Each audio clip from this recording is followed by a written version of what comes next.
McGee, for heaven's sake, get away from that icebox. Icebox? Oh, I thought that was the medicine chest. Good night. Good night, all.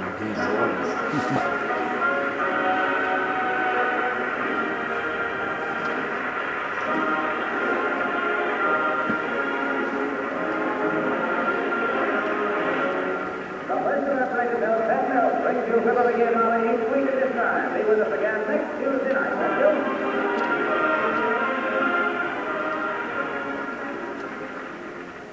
Now more fine entertainment on NBC.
Thank you so much.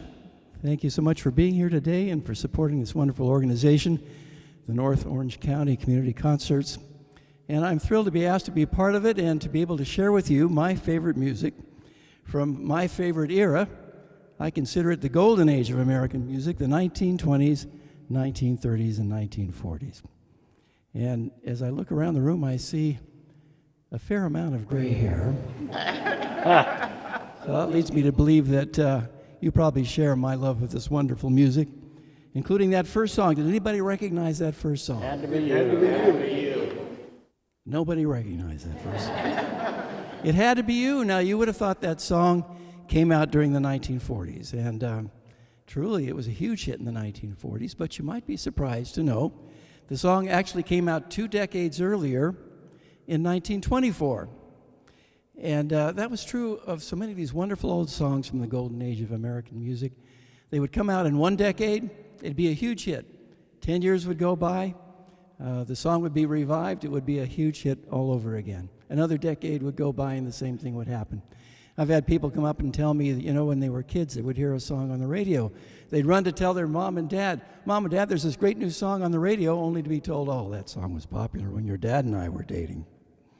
Anyway, It Had to Be You was written in 1924 by a very fine songwriter by the name of Isham Jones.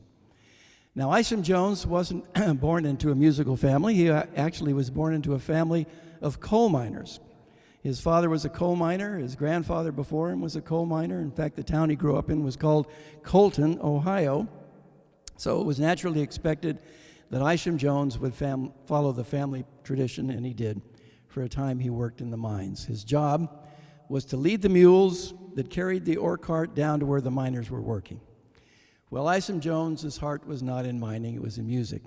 Sometimes he'd smuggle a violin into the mines, but almost all the time he had some tune running through his head, and on one occasion, He had some song running through his mind, and he wasn't paying attention, and he led the mules and the ore cart, all of it, down a blind alley to a dead end. And at that point, Isham Jones' boss suggested to him that he may wish to seek a new line of employment.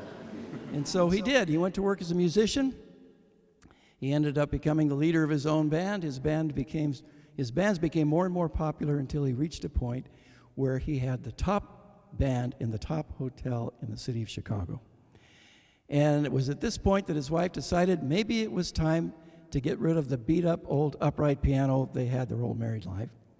And so she arranged on his 30th birthday, as a surprise, to have a brand new baby grand piano delivered to their apartment while they were at dinner.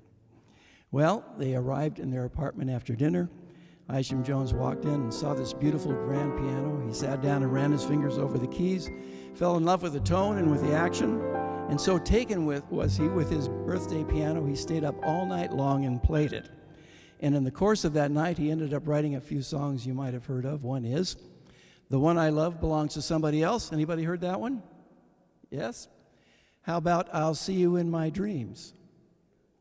Well, the third song he wrote on his birthday was "It Had to Be You."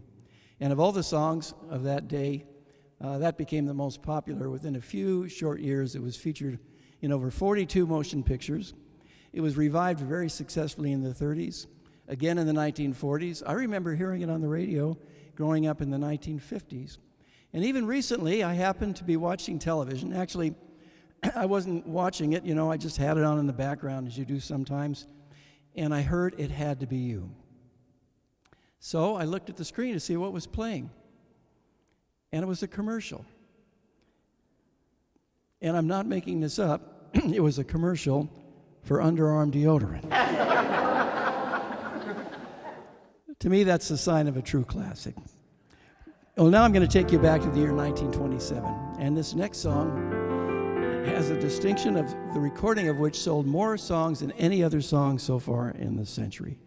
Now, the recording artist was a man by the name of Gene Austin. I don't think anybody remembers Gene Austin over these years, but the recording, nevertheless, was a huge seller.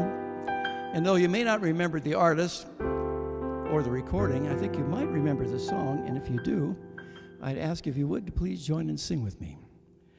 When whippoorwills call and evening is nigh, I hurry to my blue heaven. I turn to the right, a little white light will take you to my blue heaven. You know, a smiling face, fireplace, a cozy room, a little nest out nestled where the roses bloom. Just Molly and me, and baby makes three. We're happy in our blue heaven. Well, I see one or two singing out there, maybe a few more. Now, there'd be a couple of reasons why you aren't singing along. One could be that it's just been a long time since you've heard the song, or maybe you're like me, you're a baby boomer that came along after the song was popular. Or maybe it is that you just don't want to admit that you know a song written in 1927. Whatever the reason is, I'm going to give you another chance here. I'm going to give you a simpler set of lyrics that anybody can do. All you got to do is follow me. Here we go. Just Molly and me. Everybody. Just Molly and me. Just Molly and me. Me and Molly. Everybody got it? Just Molly and me. Just Molly and me. Just Molly and me. Me and Molly. Now the bridge is even easier. A fireplace, a fireplace, a fireplace. A fireplace, a fireplace, a fireplace. Just Molly and me. Just Molly and me. Just Molly and me. Me and Molly. Big finish. Just Molly and me. Me and Molly. Thank you. Well, people sometimes ask me this question. Why is it that you specialized in music, all of which was written before you were born? And the answer to that question is very simple, and that is that I had a grandmother who was a dance musician in the 1920s and the 1930s. And when we moved to California in 1953, I was 5 years old, and we lived with my grandparents for a while, and she discovered that her 5-year-old grandson could play a little bit by ear. So she proceeded to get out her ukulele and teach me her repertoire of songs from the 1920s and 30s. And I thought she was teaching me the popular hits of the day. I didn't know they were old songs, even in 1953. But nevertheless, Nana loved those old songs, and I grew to love them too. Songs you might remember, such as 5'2", eyes are blue. Oh, what those 5 feet can do. Has anybody seen my gal? Turned up nose, turn down hose, flapper, yes sir, one of those. Has anybody seen my gal? Now if you run into a 5'2", all covered with fur, diamond rings and all those things, you can bet your life it isn't her. Could she love? Could she woo? Could she coo? Has anybody seen my gal? How about this one? Ain't she sweet? So you're walking down the street, I'll ask you very confidentially, ain't she sweet? Ain't she nice? Take her over once or twice, I'll ask you very confidentially, ain't she nice? Just cast an eye in her direction, oh me, oh mine, ain't that perfection? I repeat, don't you think she's kind of neat? Well, I ask you very confidentially, she's sweet.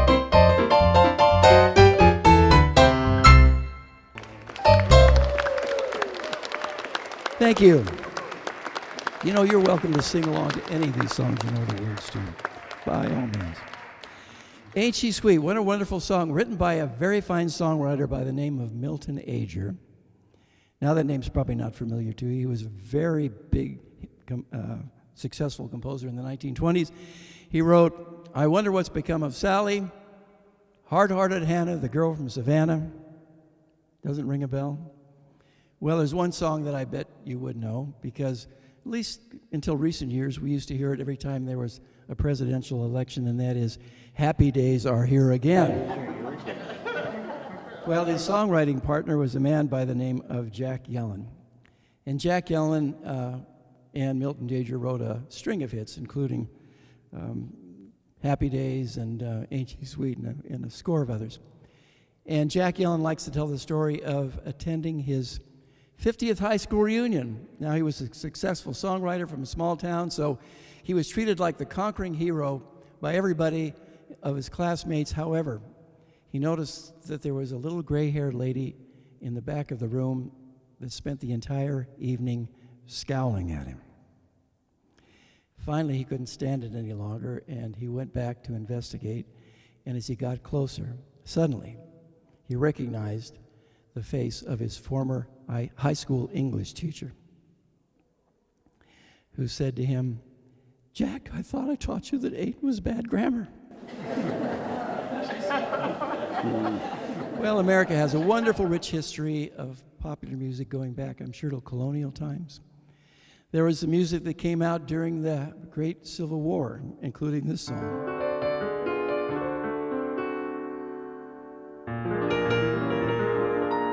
Love me tender, love me true. Now, I think you might have thought that was an Elvis Presley song, right?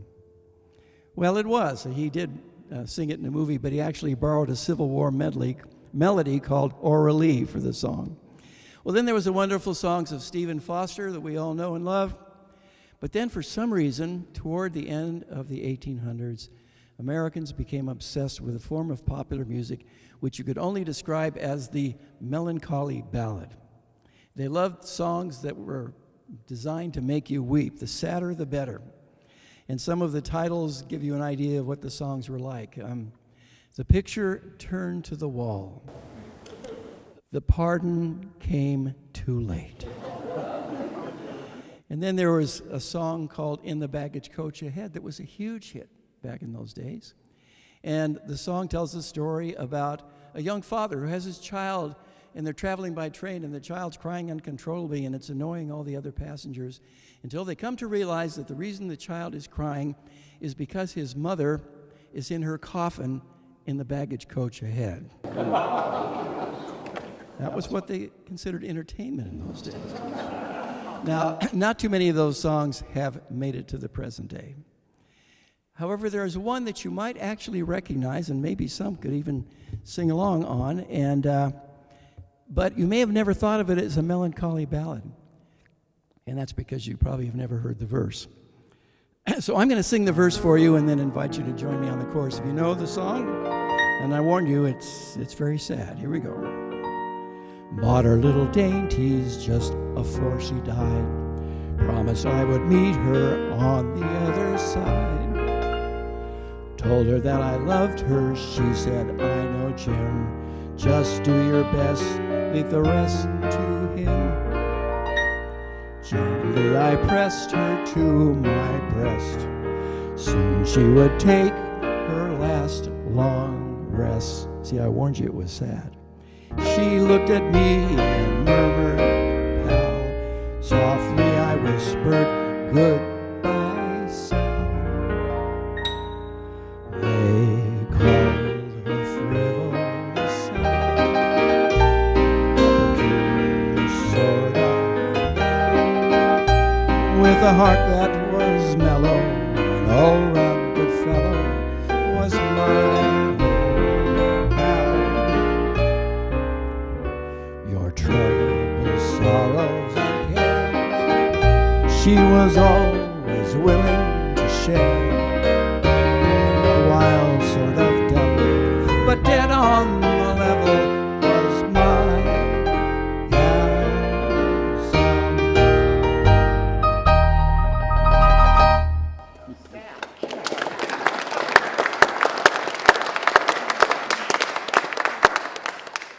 Now, I hope you all noticed that tremolo that I put in my right hand when I was playing that song.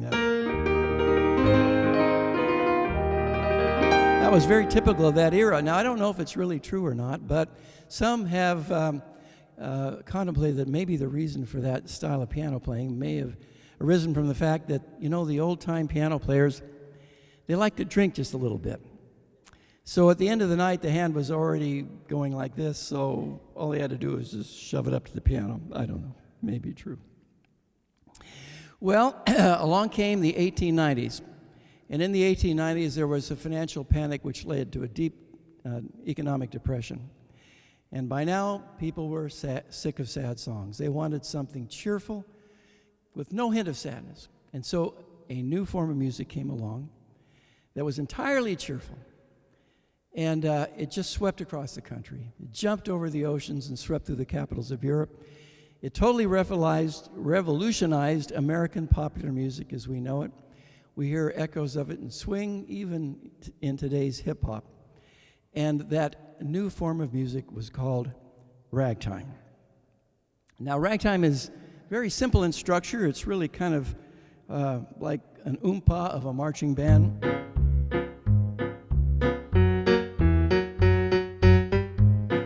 But now where a marching band piece would play the melody on the beat like this. Ragtime does something different. It takes that melody and puts it just a little ahead of the beat or a little after the beat, something called syncopation. So, becomes...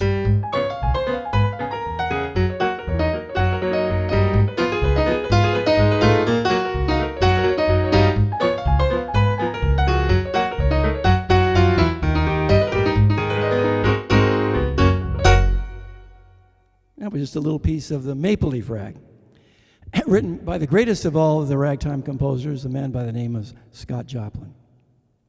Now, Scott Joplin died in 1918, and his music sort of drifted into obscurity, but it had a huge revival in the 1970s because a motion picture, of all things, came along, starring Robert Redford and Paul Newman, which featured the music of Scott Joplin throughout the movie. And so a rag that Scott Joplin wrote back at the turn of the last century that he called The Entertainer has become to be known as the theme from The Sting.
Well, you know, there were a lot of wonderful songs written in the first decade of the 1900s.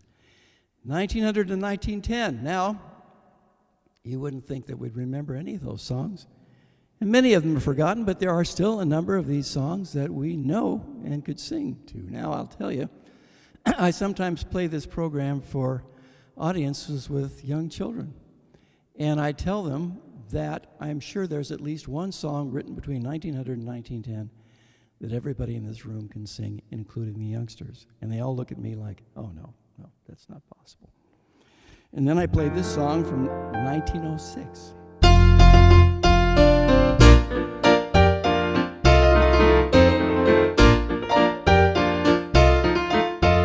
Buy me some peanuts and crackers. I don't care if I never get back. Root for the home team. Or it's 1, 2, 3 strikes, you're out in the old ball game. That was 1906. Well, there are a lot of other songs too that I think you might know. And you know, due to circumstances too complicated to explain here, my wife and I, the year we turned 60, became the legal guardians of 6 grandchildren, whose ages at the time, if I can remember, were 11, 7, 5, 4, 2, and 8 days old. So we started over as parents in our 60s. Now, there's a reason why God sends children to you in your 30s and not your 60s. Now, they say it keeps you young. Well, maybe so, but I think it not so much that it keeps you young as that it keeps you so distracted you don't notice your aches and pains. Anyway, the joy of raising these little 5 girls and 1 boy was that now I have my captive audience. And I can teach them all these wonderful songs, and they love them. So I'm doing just what my grandmother did, and I'm teaching them these songs. Well, I happened to have one of my grandchildren with me one time while we were driving in the car. And it was my little Madeline. She was maybe 6 at the time. And I said, Maddie, I want to teach you a new song. So I sang it to her, and she stopped me. She said, Grandpa, I already know that song. And I thought, well, I haven't taught it to you. I would be very surprised, Madeline. This song is a waltz tune that goes back to 1910, for heaven's sakes. And yet she insisted she knew it. So I said, well, Madeline, if you know the song, sing it for me. And she did. She knew it. I said, Madeline, where on earth did you learn that song? And she had no idea. And I thought about it, and I thought, I probably knew that song when I was her age. By the way, Madeline's in the audience somewhere. Where is she?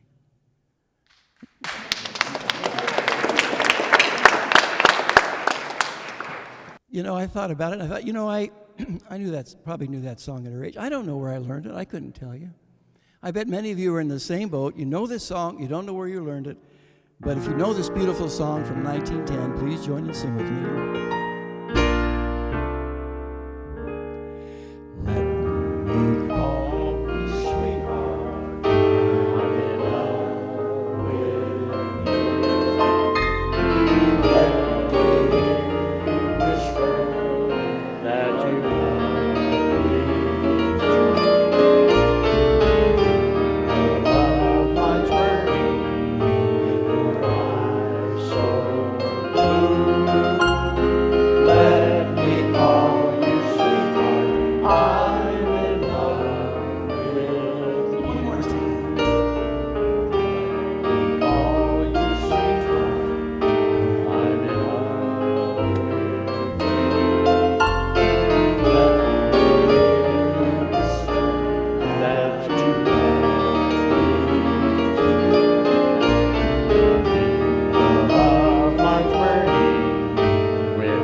When the kids got to be teenagers, I had a little problem when I would teach them songs, because by now they have cell phones.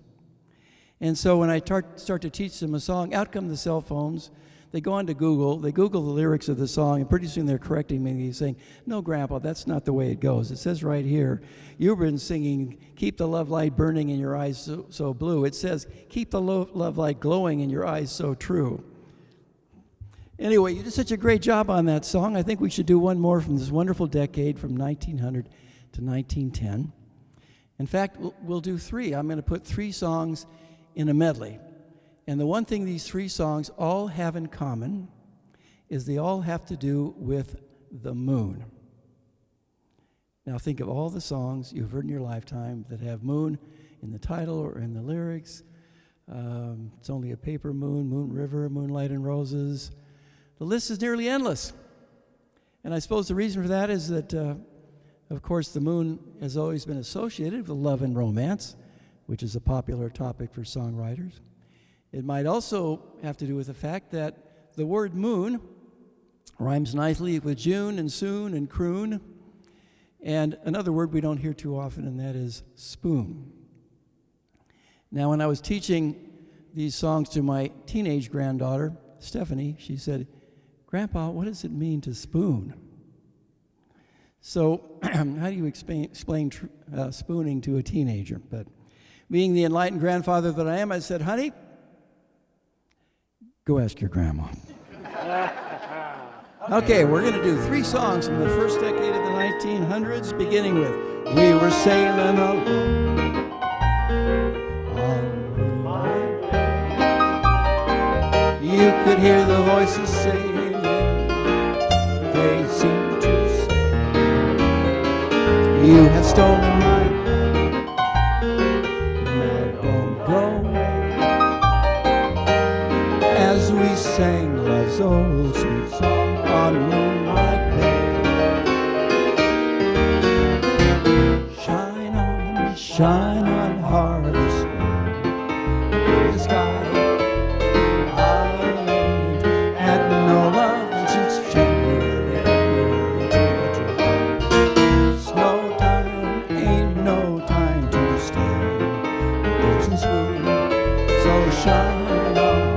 Shine on, harvest moon for me and my of the silvery moon. I want to spoon to my honey, how cool love's tune. Honeymoon, keep a shining in June. Your silvery beams will bring love's dreams. We'll be cuddling soon by the silvery moon.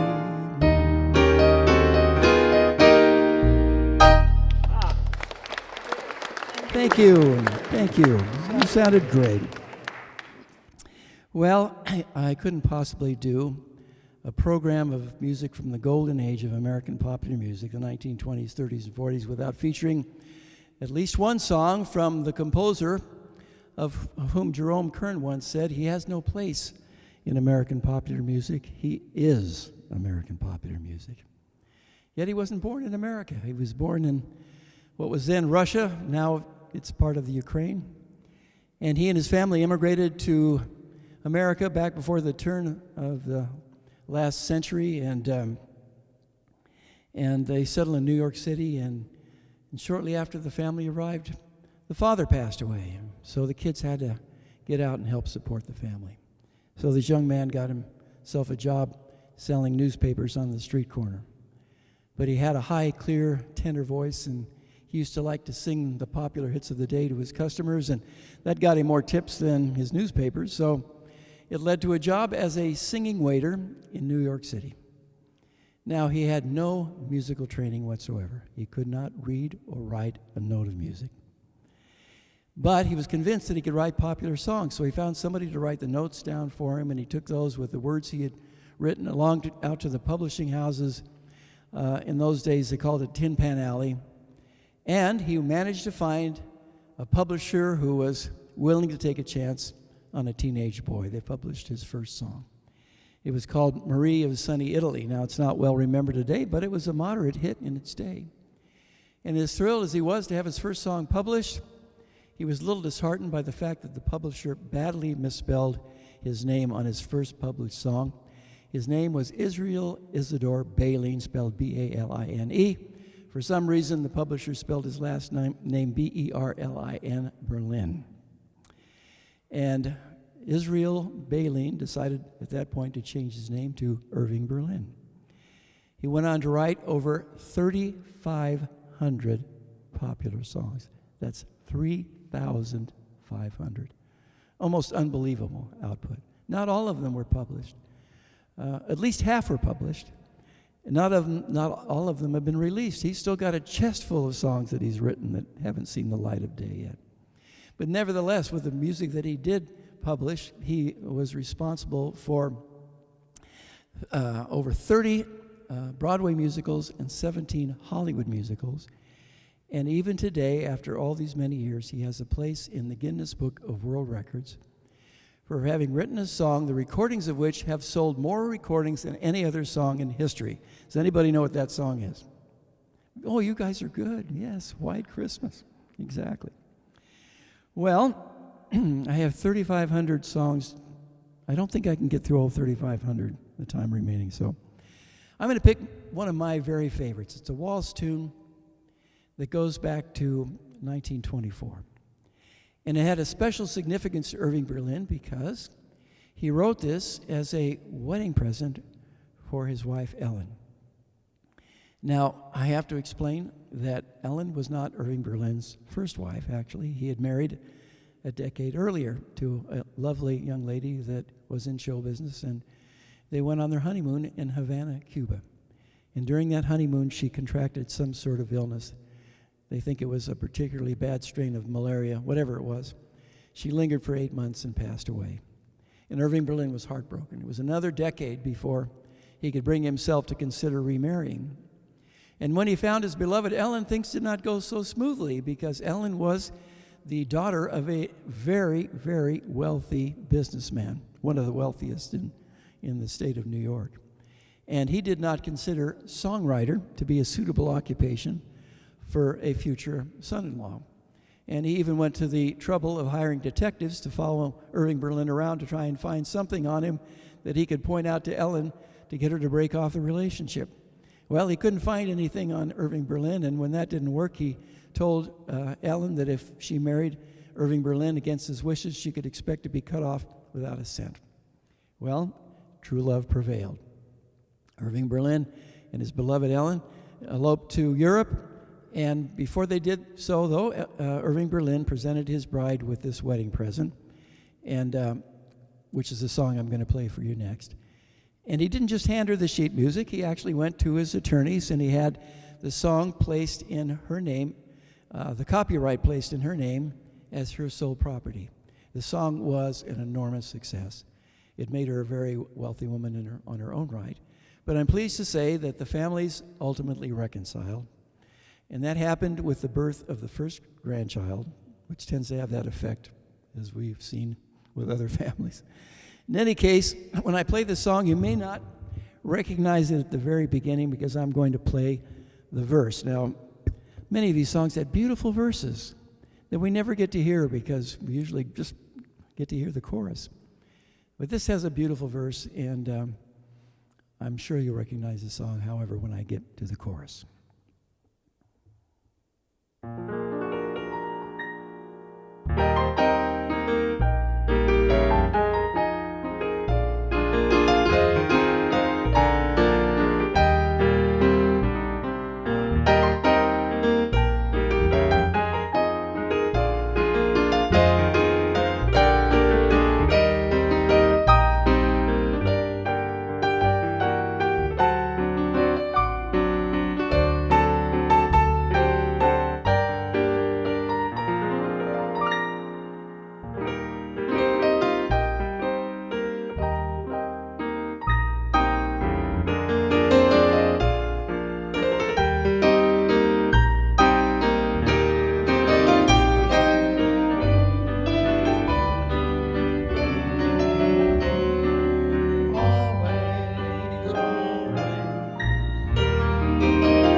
Well, you know, I picked up a lot of songs, not only from my grandmother, but also from watching television.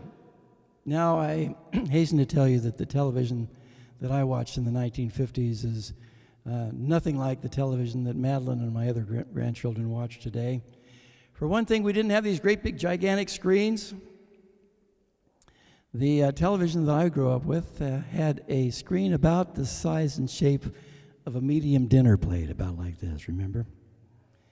And of course, everything was in black and white. And my grandchildren think it's hilarious when I tell them, you know, we didn't have 150 channels. We didn't have 30 shopping networks. We had about 4, I think, at the time. And they also think it's hilarious when I tell them, you know, you couldn't just watch television any time of day or night. In the early days, the stations would sign off as early as 3 o'clock in the afternoon. However, when I grew up, the stations were still broadcasting up till midnight. However, if you were watching TV at midnight, you heard the Star-Spangled Banner, and then the screen went blank. Well, not quite blank. It actually had this little funny thing called a test pattern, remember, with the Indian heads in it and whatever. Well, the wonderful thing about television in the 1950s is they had not had time to create a lot of original programming, so what they did was they went around to the movie studios and they gathered up all these wonderful old movies that were just probably gathering dust in the studio vaults, and they took them to the television stations and they played these movies over and over and over again. They had the Late Show and the Late Late Show and the Late Late Late Show, and that's where I got to see them. I love these movies. I watched them over and over, these classic films that that came out in the 1930s and 1940s. And I especially loved the Hollywood musicals. They had wonderful music written by Irving Berlin and Harry Warren and so many fine composers, and Fred Astaire and Ginger Rogers, but particularly the Warner Brothers musicals that had choreography by Busby Berkeley. Now, does that name sound familiar to anybody? Busby Berkeley, yes, you're nodding. Well, for those that you don't know, Busby Berkeley was a choreographer, and during the 1930s, he choreographed elaborate dance numbers. You can find them on YouTube or Turner Classics, where he had 100 chorus girls. And he might, like for example, put them all on the stage with their legs spread out in one direction. And then the camera would go up on a boom and it would face down so you could just see their legs and the tops of their heads. Then they would change their legs and switch another position. It was like a living kaleidoscope. It was beautiful. And I love the songs. And I love some of the singers, some of whom we've probably forgotten today. For one, Dick Powell. Does anybody remember Dick Powell? Well, you know, he had an acting career that lasted into the 1950s, but he started out in the 1930s as a baritone, a juvenile lead, so to speak. And in any case, there was a film called Dames. Came out in 1934. Well, I didn't get to see it in 1934. I wasn't around, but I got to watch it on television. And I loved it. Dick Powell plays a struggling young songwriter named Jimmy. And he's got a girlfriend played by Ruby Keeler. Does anybody remember Ruby Keeler? I see quite a few nodding your heads. Okay, you guys are really old, I can tell. That's fine. Anyway, Ruby Keeler is, okay, picture this. They're on the Staten Island ferry, and the lights of Manhattan are in the background. Ruby Keeler is kind of nestled up to Dick Powell, and he turns to her to tell her how crazy he is about her. And just at that point, the symphony orchestra strikes up an introduction. Now, where the symphony orchestra comes from, they don't explain that, but nevertheless, he sings this beautiful song to her, written by Harry Warren, one of my favorite film composers. He sings this beautiful song to her. When he finishes, she turns to him and says, "Gee, Jimmy, that was swell."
Well, I also picked up a lot of old music watching cartoons.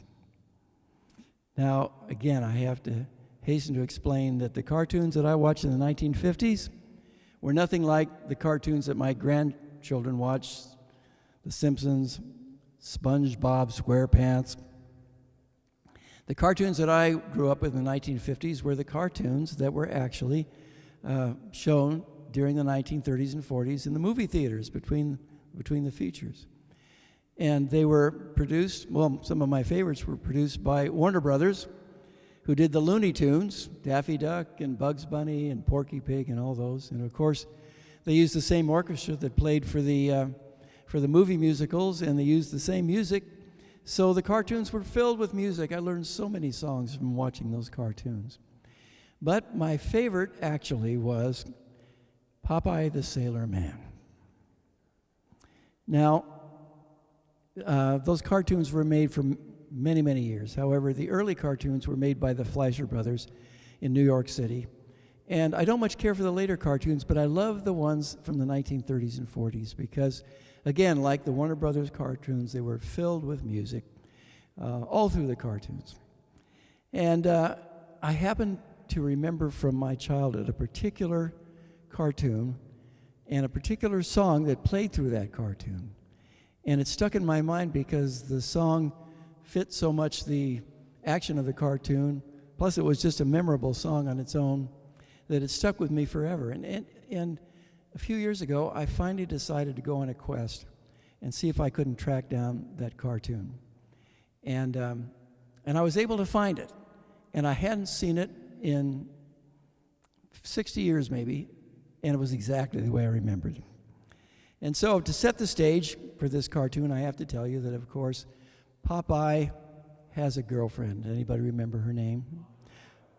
Olive Oyl. Okay. Well, it turns out that Olive is a bit of a sleepwalker because as the cartoon opens, she's in her 15th floor apartment, sound asleep, when suddenly she sits up straight in bed, puts her arms out in the manner of the classic sleepwalker, gets out of bed, walks across the room, opens the window, steps out of the window. Now, she's on the 15th floor, so she should have fallen to her death at that point. But as it happens, there's a flagpole there. So she ends up stepping on the flagpole and walking to the end of the flagpole. Well, when she gets to the end of the flagpole, she should have fallen to her death, but as it happens, there's a skyscraper under construction next door, and a crane happens to have a beam, and it swung that beam around just at the right point so that when Olive stepped on the beam, she was able to walk to the end of the beam. And when she got to the end of the beam, another one happened to be just right there, so she's able to walk on that beam, and eventually she was taken to the skyscraper where we'll see from a long shot she's walking on the skeleton of the skyscraper in great peril. Well, as she stepped out of the window, she upset a flower pot. That crashed on the floor. That woke up Popeye, who was in an apartment several stories down. He sticks his head up the window and sees what's going on with Olive. But at the same time, it also woke up Popeye's arch enemy. Do you remember his name? Bluto. So Bluto and Popeye see poor Olive walking along the frame of this skyscraper, and they spend most of the cartoon fighting over who's going to have the right to rescue Olive. While poor Olive is left to her own devices. Anyway, during this entire cartoon, this wonderful song played. I hope you remember it, but if not... Did you ever see a dream walking? Well, I did. Did you ever see a dream talking? Well, I did. Did you ever have a dream thrill you with will you be mine? Oh, it's so grand, it's so too divine. Did you ever see a dream dancing? Well, I did. Did you ever see a dream romancing? Well, I did. Have you ever had heaven right in your arms, saying I love you, I do? Well, the dream that was walking and the dream that was talking, and heaven in my arms was you. Remember that one? Well, not to keep you in suspense, but poor Olive, without any help whatsoever, manages to step onto a passing beam, which conveys her to her flagpole. She walks back in the flagpole, through the window, across the room, and crawls back safely in bed. And now Popeye and Bluto discover she's missing. So they go and they climb up the outside of the building and they peer through the window, and then and only then does she wake up and see these two peeping Toms, and she starts flinging dishes at them. Well, there was a wonderful song that came out in a movie. And I think you might be able to tell me the title of the movie if I simply told you the lead actor and the lead actress. Humphrey Bogart and Ingrid Bergman. Oh, you guys. Casablanca, 1942. There's a wonderful song that was featured in that film, and you would have sworn that the song was written for the movie because it fits so beautifully into the film. Everything about it just captured the feeling of that film, and yet the song was not written for the film. It was actually written for a Broadway musical 11 years earlier. And the Broadway musical lasted about 20 minutes on Broadway. It was not a huge success. And the song was recorded by the great Rudy Valley. Now, my grandchildren ask me, who was Rudy Valley? And I say, well, I guess he was kind of the Justin Bieber of his day. But anyway, Rudy Valley was probably one of the top singers of the 1930s, and he complained that he didn't have a hit with it. And the reason he felt that he didn't have a hit with the song was that he sang it in a key too high for his voice. But I think the real reason that Rudy Valley did not do well with the song was that he and everybody else in 1931 thought the song should be sung as a breezy little foxtrot like this. Of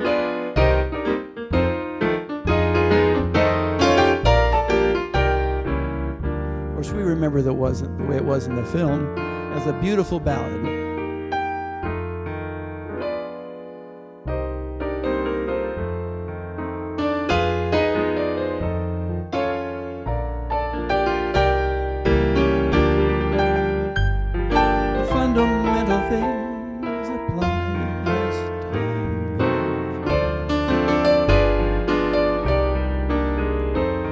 And when two lovers meet, they still say I love you. On that you can rely.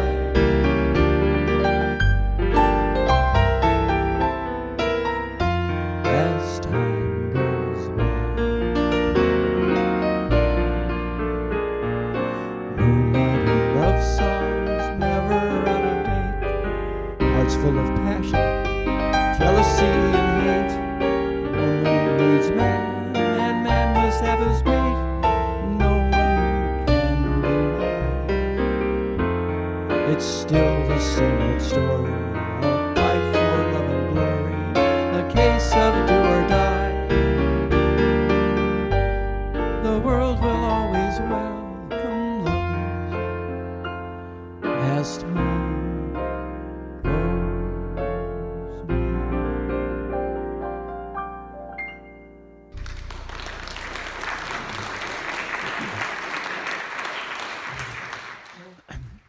Oh, what's the famous line that Humphrey Bogart says to the piano player?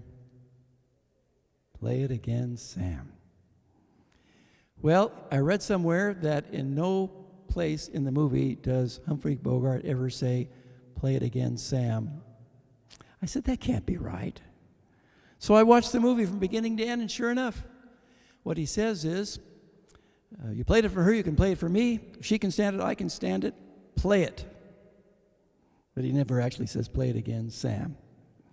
Now, the Sam in the movie was a very fine singer by the name of Dooley Wilson. And Dooley Wilson did such a beautiful job of singing as time goes by that he was signed to tour the United States, performing as time goes by in a series of nightclubs and theaters. And when he arrived at his very first engagement, he asked the club manager, where's my piano player? And they said, what are you talking about? You're the piano player. Turns out he wasn't the piano player. Dooley Wilson was a good singer. He was a fair drummer, but he didn't play piano. And so the way they got around that is that they had a real piano player just off camera, and he was playing, and Dooley Wilson was kind of watching out of the corner of his eye, trying to match his movements on the keyboard. And that's how they got away with Dooley Wilson performing as time goes by. Well, interestingly enough, that piano was purchased by a wealthy orthodontist who didn't have room for it in his own house, so he let the Warner Brothers Studios have it for a number of years. They kept it in the museum there where people could enjoy seeing it, but he was getting up in years and decided he needed to start getting rid of some of his collection, so they ended up auctioning that piano through Sotheby's in New York. Well, it's an iconic piano. And Sotheby's thought, it could bring maybe $30,000 or $40,000. Estimates were ranged in maybe $200,000 or $300,000. Well, the piano sold for $1.4 million. And that's a piano that was actually never heard in the film. Now, I have to tell you that I discovered late in life that none of my 5 children, my 3 sons and 2 daughters, had seen Casablanca. I felt like a failure as a father. I couldn't believe I had never exposed them to Casablanca, one of my favorite films. And I complained about it so loudly that my son Jeremy, who's here with me tonight, bought me the 70th anniversary DVD. And as it happened, that Christmas, we had all of my 5 children, their spouses, and all my grandchildren. And we got all the adults together, and we watched Casablanca.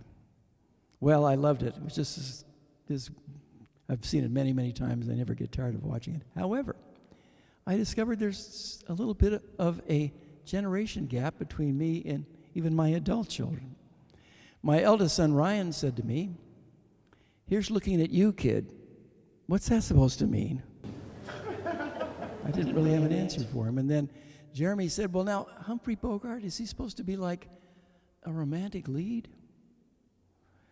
Well, he's not Brad Pitt, I will grant you that. However, I thought he was. Ingrid Bergman seemed to think so.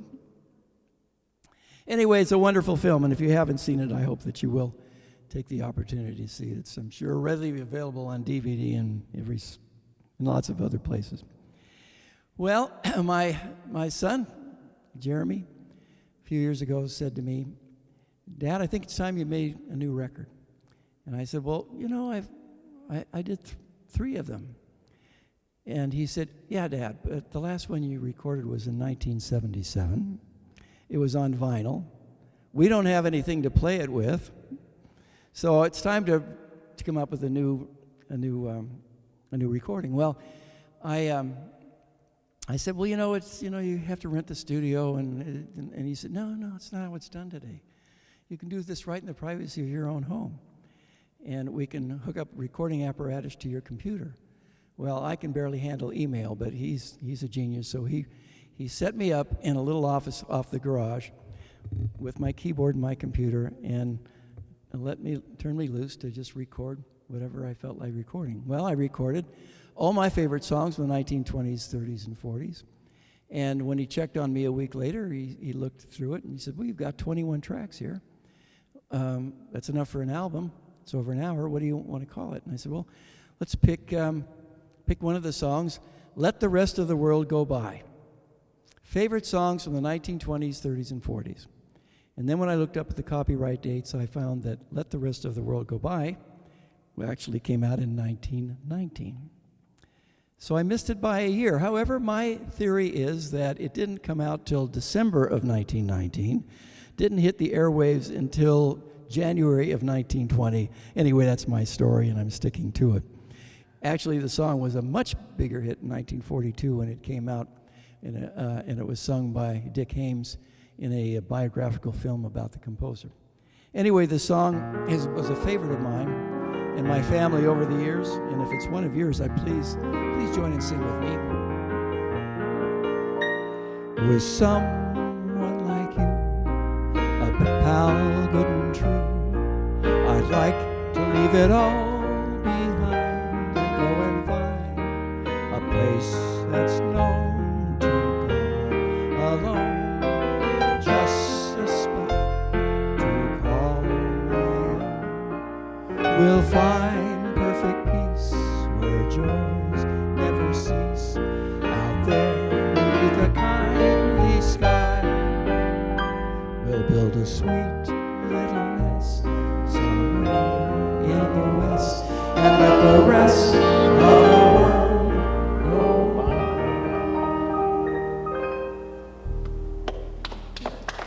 Isn't that pretty? Well,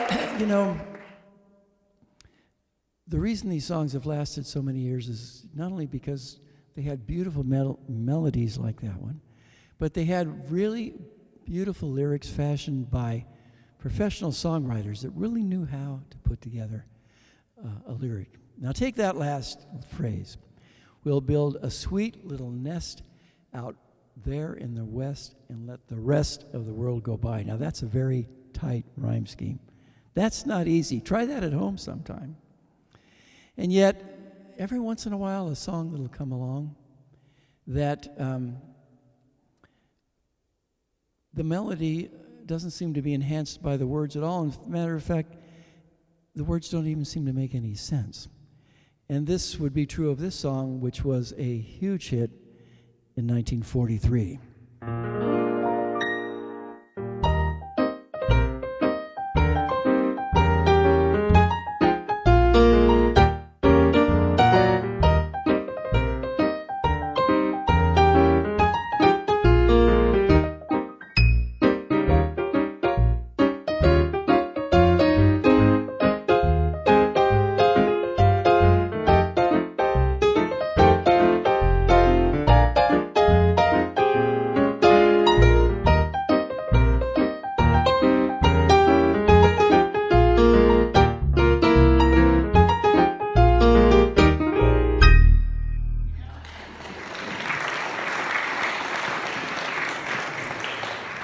Well, we're about time for an intermission, but before we leave, I think we should do one more sing-along.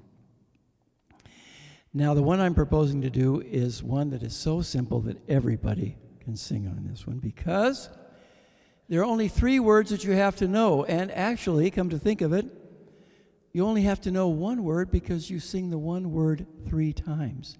Now, can you possibly think of anything that would be simpler than that? So, because of that, I expect everybody to sing, and if your neighbor's not singing, I hope you'll kind of do this. And this song goes back to the First World War. Now, it was a college song, and then Rudy Vallée recorded it in the 1920s and had a huge hit with it. Bing Crosby recorded it in the 1930s and also had a huge hit. It came out in the 1940s. All the big bands recorded it. So you may be familiar with it, and if you know the verse, you're welcome to sing with me on the verse, but I expect everybody to join with me on the chorus. To the tables down at Maury's, to the place where Louis dwells, to that dear old temple bar we love so well. Sing the whiffling priest assembled with their glasses raised on high. No, this is a drinking song. Am I allowed to do this in a church? And the magic of their singing casts a spell. Yes, the magic of their singing of the songs we love so well shall lie wasting in the morning and the rest. We will serenade our Louis while life in us lasts. Then we'll pass and be forgotten with the rest. We are poor little lambs who have gone astray. Here it is. Ba, ba, ba, that. We are little black sheep who have gone astray. Once again. Ba, ba. Gentleman songsters out on a spree, doomed from here to eternity. Lord, have mercy on such as we. Again. One more time. That was practice. We are poor little lambs who lost our way. Very nice. We are little sheep who have gone astray.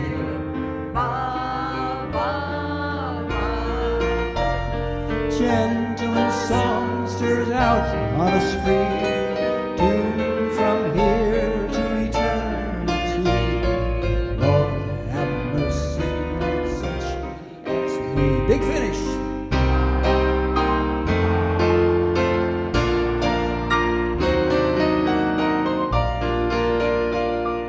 Thank you.